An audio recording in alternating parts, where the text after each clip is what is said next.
Overnight, a federal judge blocking Elon Musk's Department of Government Efficiency from accessing sensitive Treasury Department records, including the personal data of millions of Americans. The judge issuing a preliminary injunction after 19 states sued President Trump and Treasury Secretary Scott Bessent, saying they violated federal law by giving Musk's team access to the data. Elon is doing a great job.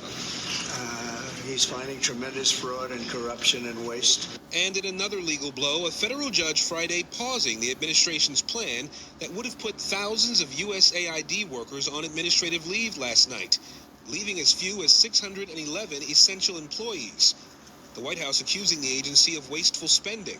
It came just hours after the agency's name was scraped from its headquarters. When you look at USAID, that's a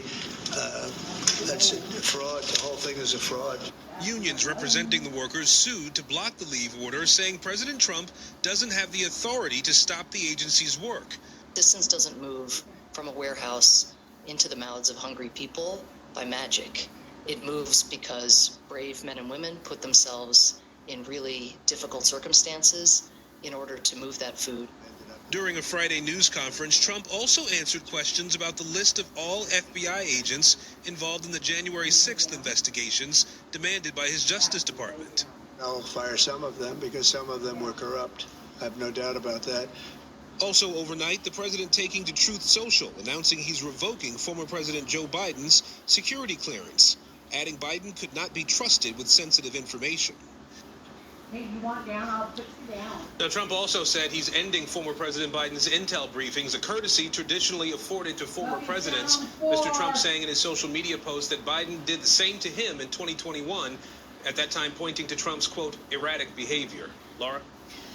Of course, President Biden was not indicted for hoarding classified information. Aaron, just last night, more firings by President Trump. What can you tell us about those?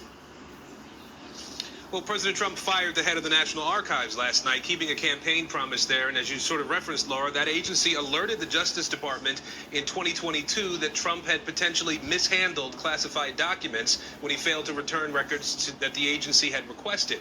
Now, Trump also said he's dismissing the Board of Trustees at the Kennedy Center for the Performing Arts, and he's installing himself as chairman of the new board.